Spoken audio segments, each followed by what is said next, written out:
کس کو سرکار وفا سے زیادہ اپنے بھائی پہ بھروسہ تھا؟ نہیں تھا نا.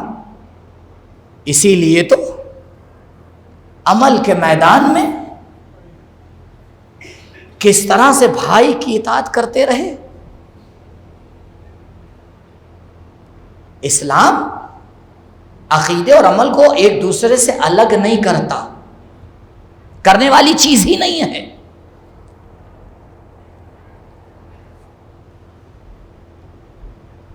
لشکر کا سیناپتی صاحب اختیار ہوتا ہے کہ فیصلہ لے. اگر کسی کو لشکر کا سیناپتی بنایا جائے لیکن اس سے فیصلہ لینے کا اختیار لے لیا جائے تو یہ اس کی توہین ہے یا نہیں؟ تو بے شک سرکار وفا کے پاس اختیار تھا کہ فیصلہ لیں. جب شب عاشور امان نامہ آیا تو آپ نے کیا کیا؟ خط کھینچا، آگے مت بڑھنا جب تک کہ میں اپنے مولا سے پوچھ کے نہ آؤں تمہیں کیا جواب دینا ہے. اب یہیں پہ ذرا سا رکیے. آقا پوچھنے کی ضرورت نہیں ہے.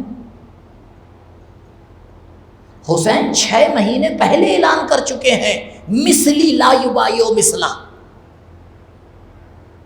جواب آپ کو پتا ہے.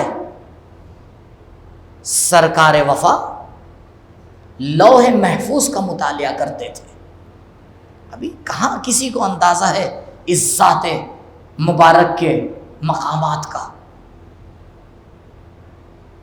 جب کسی عالم دین نے پروردگار کو 14 کا واسطہ دیا تو ایک ندا آئی کہ واسطہ قبول نہیں ہوگا، ایک واسطہ اور دو. تو اس نے کہا اب کون بچا؟ کائنات کی 14 ہستیوں کا واسطہ دے دیا، اب کون بچا؟ کہا عباس کی غیرت کا بھی واسطہ دو. اور جب عباس کی والغیرت العباسیہ، جب غیرت عباسیہ کا پروردگار کو آ کے صدقہ دیا گیا، دعا قبول ہو گئی. تو اگر چاہتے تو جواب دے سکتے تھے. مولا آپ نے کیوں جواب نہیں دیا؟ سب کو پتا تھا کہ جواب نہ میں ہے، ہاں میں ہو نہیں سکتا. کیا وجہ تھی کہ آپ گئے؟ فضائل کربلا. جانتے ہیں کس لیے گئے؟ کیونکہ عباس نے اپنے وجود کو حسین میں فنا کر دیا تھا.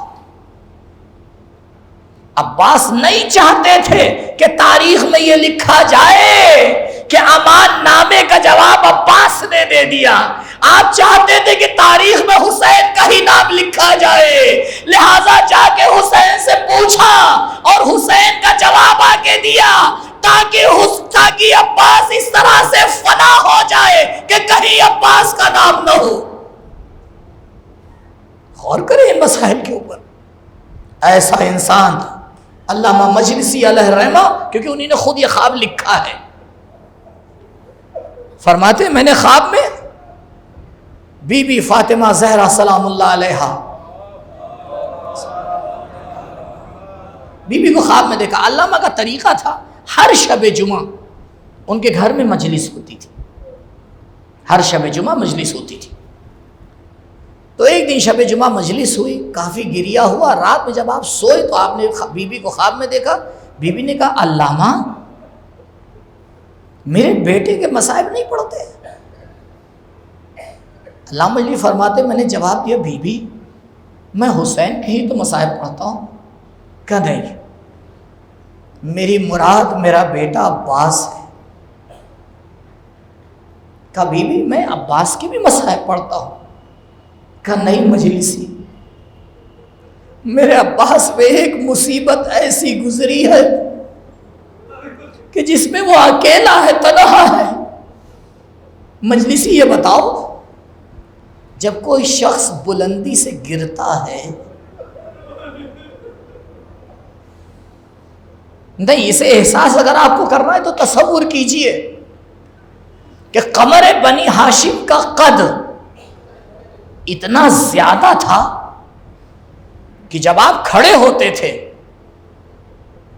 تو گھوڑے کی کمر پہ آپ کا ہاتھ ہوتا تھا. ایسا ہی نہیں لقب رکھ دیا گیا تھا قمر بنی ہاشم، جہاں سب چاند ہو ان کے بھی چاند کا نام ہے عباس.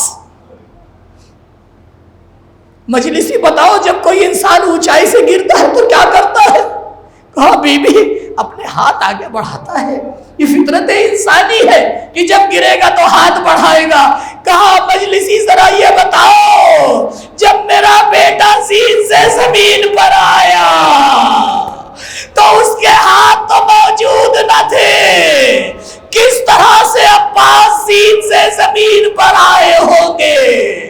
اسی بیچ میں آواز دی، یا خواہ ادرکا خاک، اے مولا آئیے غلام کی آواز سن لیجئے. بس آزادار ہو، ایک مرتبہ حسین نے عباس کی آواز کو سنا، ہاتھ کمر پہ رکھا، آواز دی، الآن انکسر ظہری وقلت بی حیلتی وشمت بی عدوی. اے عباس، تمہاری شہادت نے حسین کی کمر توڑ دی. اب وہ آنکھیں جو رات میں سویا کرتی تھی انہیں جاگنا پڑے گا.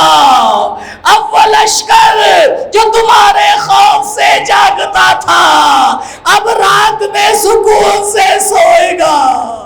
جزاکم ربکم خیر الجزا. آزادارو، جناب عباس زین سے زمین پر آتے ہیں، مولا حسین پہنچتے ہیں اور پہنچنے کے بعد سر اٹھاتے ہیں، دامن میں رکھتے ہیں.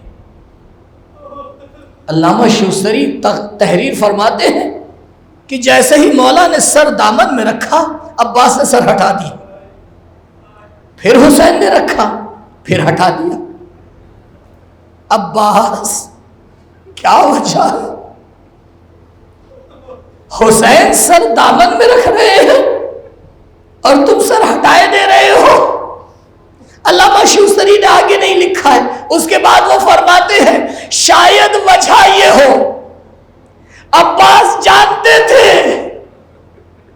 کہ جب حسین کا سر تن سے جدا ہوگا تو کوئی نہ ہوگا جو حسین کا سر اپنے دامن میں لے. ایک دکھیاری ماں آواز دے گی، اے شمر میرے لال کی کیا خطا ہے؟ عباس جانتے تھے، ارے کیسے گوارا کرتے آقا کا سر شہادت کے وقت جلتی ریت پر ہو، لیکن غلام کا سر شہادت کے وقت حسین کی گود میں ہو. حسین نے دوہا پڑا، بھیا عباس، سکینہ انتظار کر رہی ہے، بس اتنا بتا دو سکینہ کو کیا جواب دینا ہے.